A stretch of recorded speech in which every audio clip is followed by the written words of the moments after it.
Hi guys, Saturday, June 28th. I'm here in Armscor, Marikina. So this is the shooting range part, rifle range, pistol range. Nagulat nga ako kasi minsan July 15 second week sila, no? Ngayon last 23 start last week. Tagal pa yun. Doon kami ng golf 3 weeks pa. Naisip ko yung topic mo. Naisip mo na topic mo. Oh, yan. Huwag kang magsasalita ng hindi ka nais-nais na tayo video. Deep inside Armscor. Ito na, may escort pa kami. Pwede namang kunan sa kanon. Ito pala yung tinatawag nilang pang VIP na na range. Talagang pinakaloob. Ang golf cart. No? Nakakim ko, layo. Yan o. Eto. Safety briefing. By adhering to their instructions, we help create a secure atmosphere that minimizes risk of accidents and enhances the overall experience for everyone. Okay, iPro, earpro. Sampo muna tayo? Okay. Charles, tingin. Okay. Okay guys, so we're here at the manufacturing firearms division. So as per instruction, we can film everything except for the specifics of the CNC machines. Okay, let's go. Magamit tayo. Aysa. Ay, sorry. Ay, sorry. Robotics. Okay guys, they're using robotics in the process of making firearms.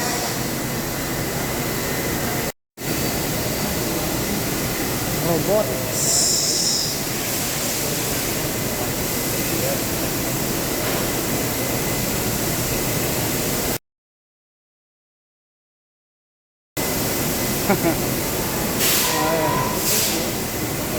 Ang kulit na robotics na ginagamit nila. Same thing.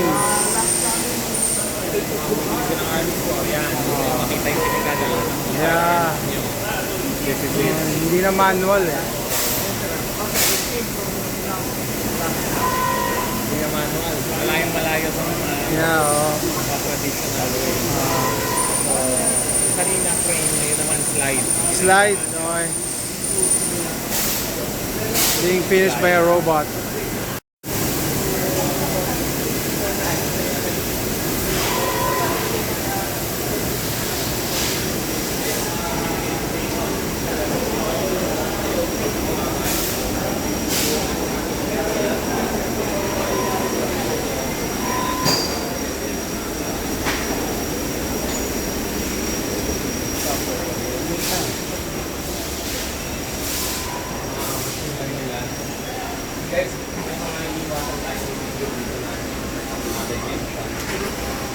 Yeah, go.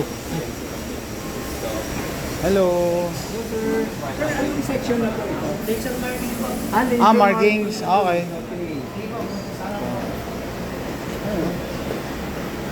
Okay, mga pistolero, nandito tayo. Laser marking. May kasama ako mga vloggers. Okay, laser markings, engravings. Natin, ano? Fired up.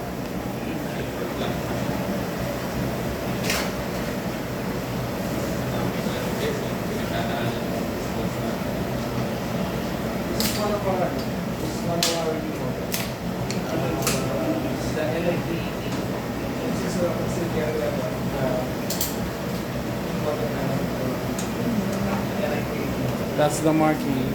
Rock Island, okay. So this is headed to the US, right? Punta ng US to.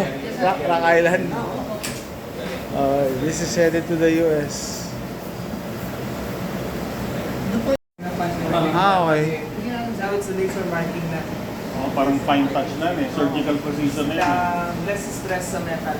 Oo. Tapos sir, ang ginagawa natin parang mano-mano punch siya. Ngayon, technology natin yan, laser marking. Less stress, less precise. Nakaka-affect sa metal yon yung paggamit ng yung old traditional na punch and ano. Sorry, it's a traditional punch, metal punch at pupukuhin. Oo. Yun yung dati. Malaking stress. Malaking stress Ah, for okay. metal and before siya. So now, we do the laser marking. Ah, Yan parang siguro parang tusok-tusok, pulot-pulot na lang to. Hindi na ito hampas. Logo marking, it's the branding of firearms natin. so yung mga, paano yung local na ano, nilalagay yung arm score, hindi Rock Island. Arms Core now is manufacturing. Okay. Rock Island Armory is a brand name. So that's the difference. We have the Ria Defense is also the brand name na kinikerry namin. So, available pa rin locally yung mga ganong brands dito? Yes, sir. Rock Ah, Island okay. Armory is also available local. Okay. Pero wala nang baril na arms core, di ba? Wala. Ah, okay. This Arms Core is manufacturing. So we can Ah, manufacture okay. any brand now, like the Ria Defense, the Rock Island Armory. Some of the imported brands we also manufacture. Pero yung Ah, mga bullets nyo, arms core pa rin. Arms Core nilalagay dito. okay.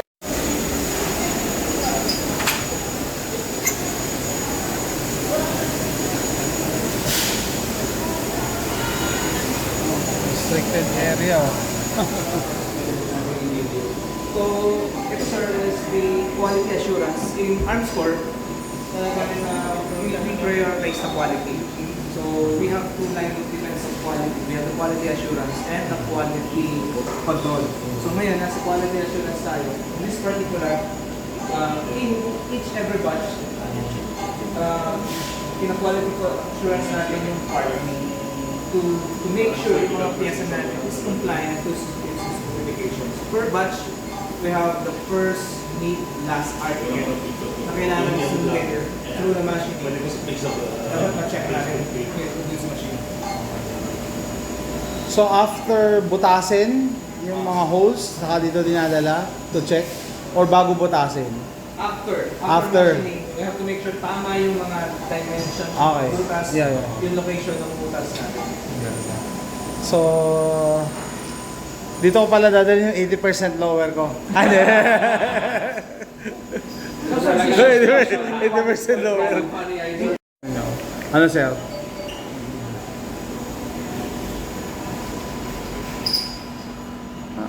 So, hindi na contouring. Ito mo ha, di ba? Oo.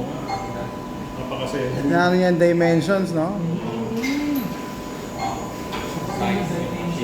Talagang even na contour. Pati yung contour, yeah. Naikuha niya. So ano to, semi-auto. That's a Kasi semi wala siyang butas para doon sa ano niya. Sa happy switch. Sa happy. Sir, meron ding nagbawa for Nakaka-open yung machine. Siya yung nagpapalit ng sarili niya. Ang gusto namin malaman, saan yung tinatapon yung scrap? Okay, this is Tatayo ka ba ng branch ng bakal? Mga ano ko na negosyo. But ngayon, nowadays, syempre, the technology that we have is very precise.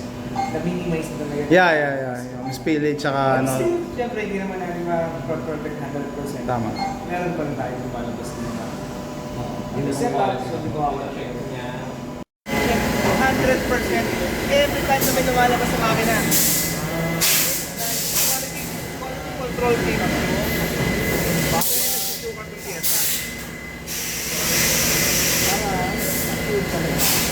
Galing,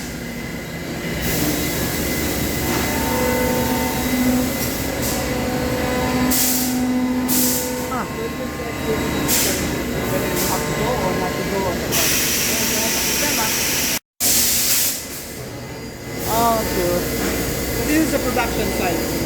Before, kailangan namin ng operator every machine. Okay. So ngayon, we have one operator now. We connect this conveyor with the robot arm on the 7 CNC machine. So si robot arm na ngayon ang kumukuha ng pyesa, keep the parts on the conveyor going to the machine. So in that system alone, we increase the efficiency of productivity. Kasi parang namin siya, program na siya eh. You don't have to interpret the human para sabihin, oh, you start this, you start that. Para mas mabilis yan, it's automated na using the robot arm.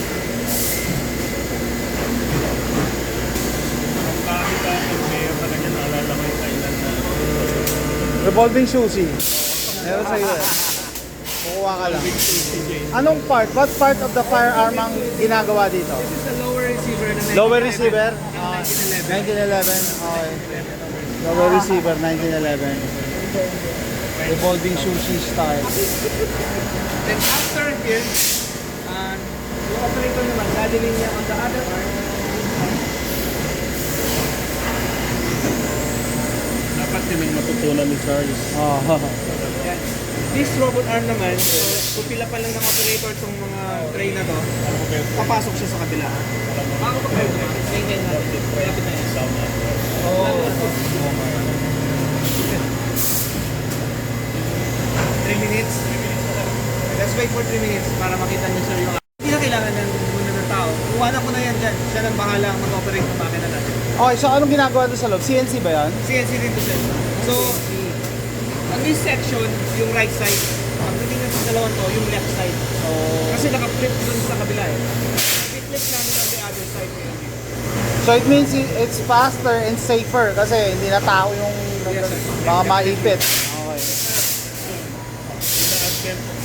All these stupid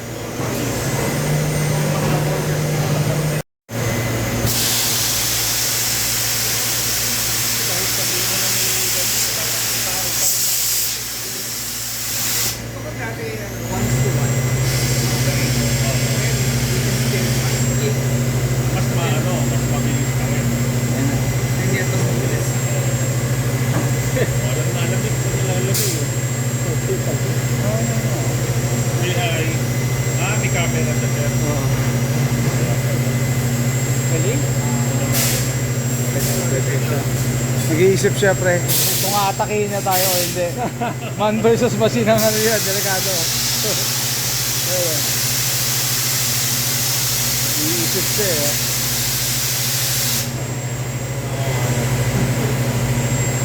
Ayun, titignan ka Paul oh. Titignan ka Paul oh. Sama tumingin oh. Huwag akong kunin mo. Man versus machine.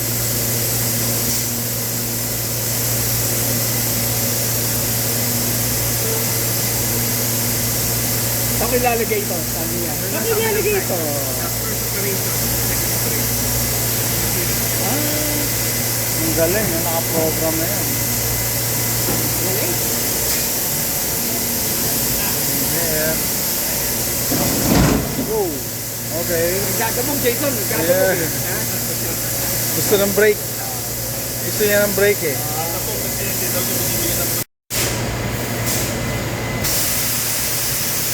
Galing na, oh. Babalik ka na niya kasi ni-rinse. I-rinse it.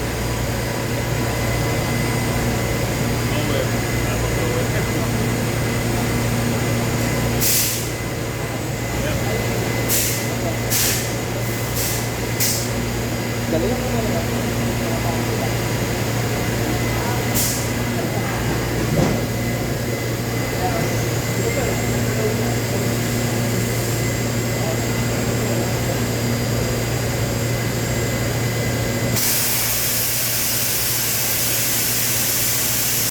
Yung mga kanina naman.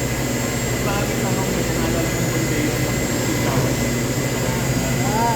Mas Yan na, revolving sushi. Revolving sushi.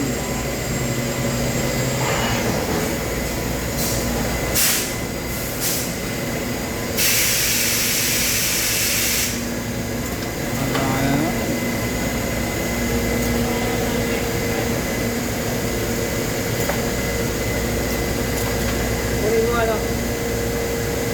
Yan long to.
Ang reset. Ganun. Alam ko meron sila kasi sa SRPT kasama yun eh. Sanding and polish. Final sanding na yung parts natin. Final sanding nila. Final sanding prior to coating. Lighting or armor or maybe coating. So siya yung preparation bago natin coating. Final sanding.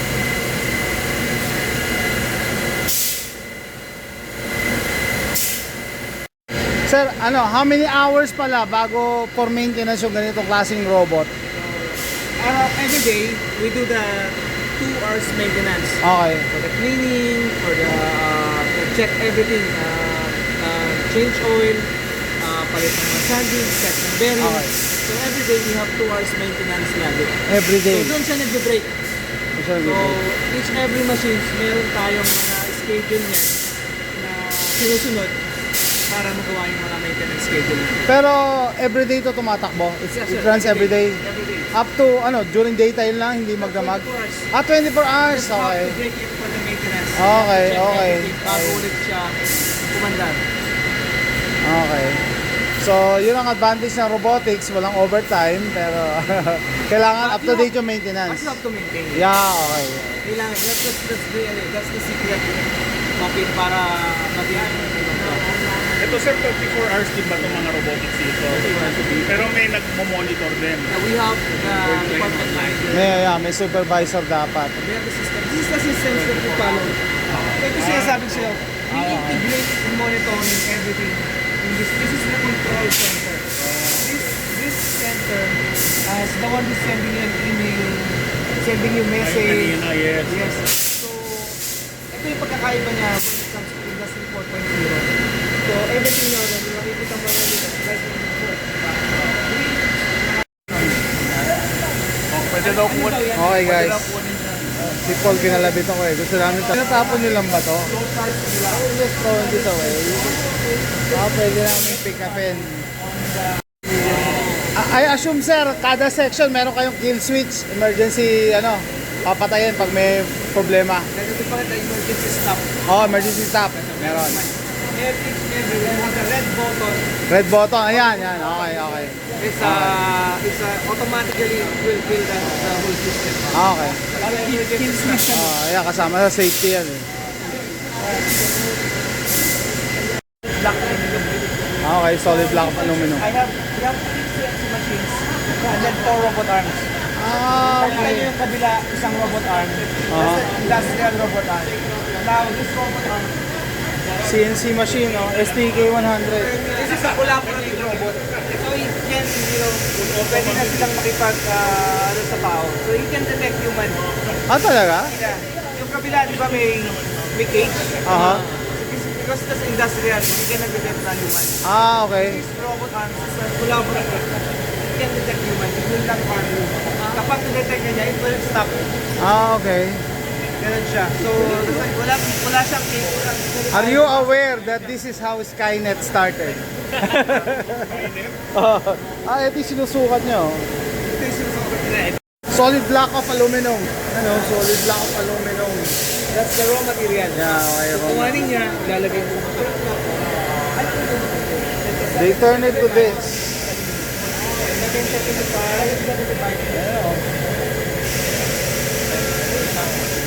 Let's start here.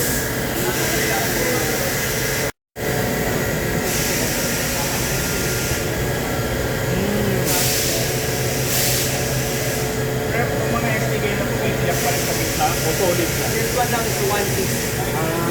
One Ito piece. yung STK 200. The 200, the 150, and the STK, yung STK Ultra. STK 200, 150, and Original lang itong STK sir sa Hati pa office. siya eh. May hati pa sir. Yung ginagamit namin. Solid na. Wala na. Oo. Ganda ha? Parang laruan yun. so one block of material, dalawa nagagawa. Okay, they can produce two. One block of solid aluminum. STK 200. This is the STK 100. 100. Yeah. Pero 100 is a shorter version. So wala na siya talaga yung hati. It's a one piece. One piece na talaga. sanding, polishing. Ito ata ng polisher. Ito wala lang. Okay. Ito kasi may bopping wheel. Bopping wheel. Okay. Yung bopping wheel. So, depende rin sa model na titirahin. Like the bopping wheel. Depende din. So for all guns to, Yeah. pistol. Pistol, so do the STK-100. You can use the same robot, i-reprogram lang kung gagamitin nyo sa rifle. Yeah. Okay. Revolver, rifle, Okay. even the small parts, yung mga maliliit na pinapolish, we can do that. The small parts, yung mga Oo. anti-safety, light stop, trigger, Ano, ginagawa nyo ba yon? Hindi nyo sinasubcontract yon? we do it in-house. Okay. Kasi ibang manufacturer, yung mga small stuff, binibili na nila. Small parts like and mga OEM Mga spring, parts, yung mga- that's sub. Okay. I mean, we do the polishing and Polishing, mga okay. mga ganun ang mga parts na yun namin. Tama. Kung meron pa kayong fitting issues, yun na. Kayo na gagawa na. Just a finishing issue. Pag binili namin yung parts from the supplier, it's drop-in. Drop in, okay. Drop-in na siya. Yun ang requirement nyo. Kaya ano Oo. yung binigay na spec sa kanila to Yeah, yeah, okay. Pagdating dito, tsak-tsak ganun lang. Pagdating Okay. dito, we certify them, quality assurance din, ang daming inspection, everything, if it's compliant with specifications, it's accepted. Ayos.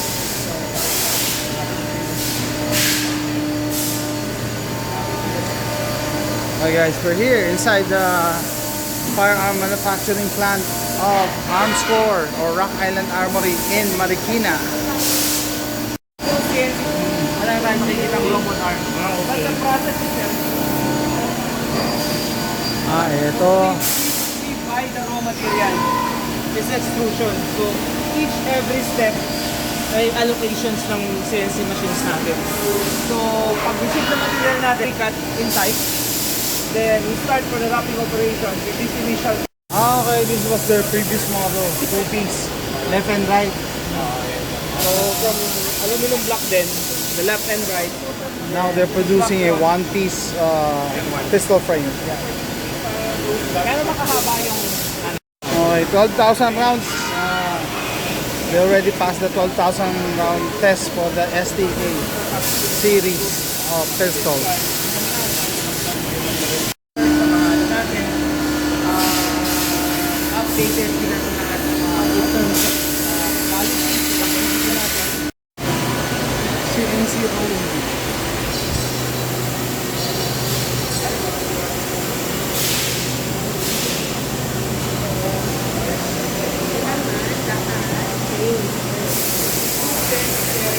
Going the lower receiver.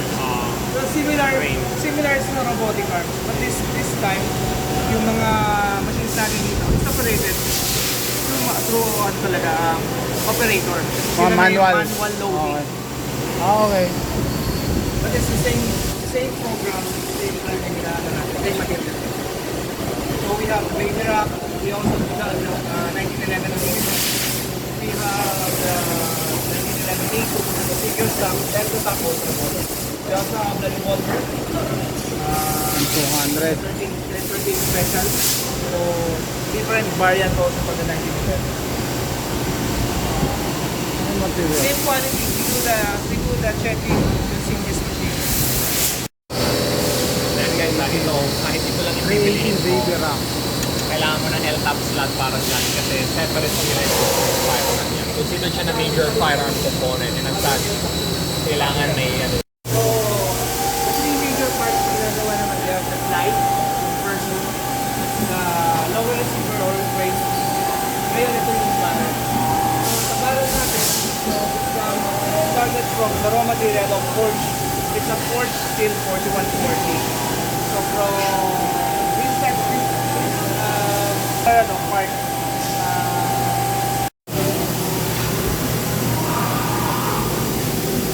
Hello po. Hello. Barrel, oh. Dami pang tatanggalin. Ayan. Ayan, susuan niya yung wala pang butas. sukatin niyo. So, ito yung system, ito yung operations natin, kung paano natin nilalagyan ng Raya. Yung Rifling. Rifling. Yung para natin. Yes, this is the carbide titanium tungsten. Tungsten carbide. It's a carbide with tungsten coated siya. Okay. We call this the rifling button. Okay. So from yung ringing pala. Makita natin dito ngayon, you can see, wala pang kesa, hawakan nyo para makita nyo sa loob ng camera. True light. Yeah. Smooth bore. Smooth bore. Yeah. So, kapag pinasok natin ito dito, then ipe-press nung hydraulics natin. Magtutwist yan na gano'n. Nag-twist siya, automatic na mag-twist. It depends sa rifling twist niya. Tapos kukuha siya ng material para... Mag-i-embed siya, sir. Galing. Ito na yung ano.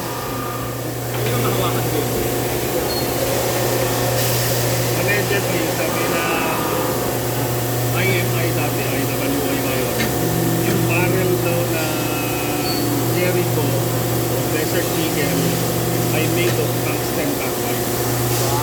Sabi nila, So lahat ng material ng firearm nyo, in-house ang ginagawa. Hindi yung sila subcontract yung ano. Okay. Basically, all the major parts. Oh, yung major parts. The slide, the frame, Oh. the barrel. Barrel, Yan oh. yung ginagawa natin dito right now. And the maximum capacity that we can do per day, with the pistol, we can do 620 per month. Kaya yung Per day. Per day.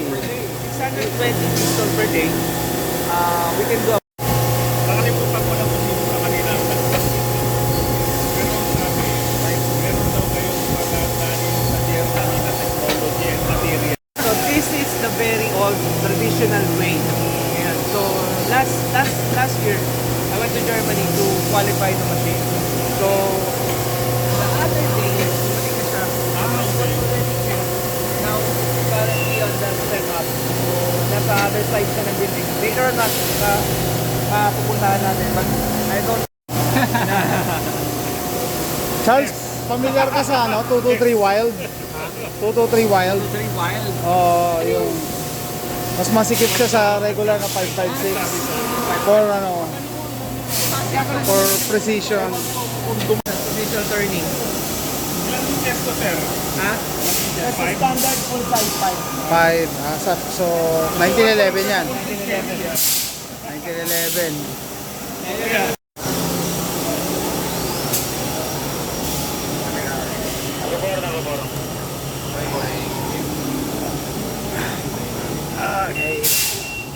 Okay.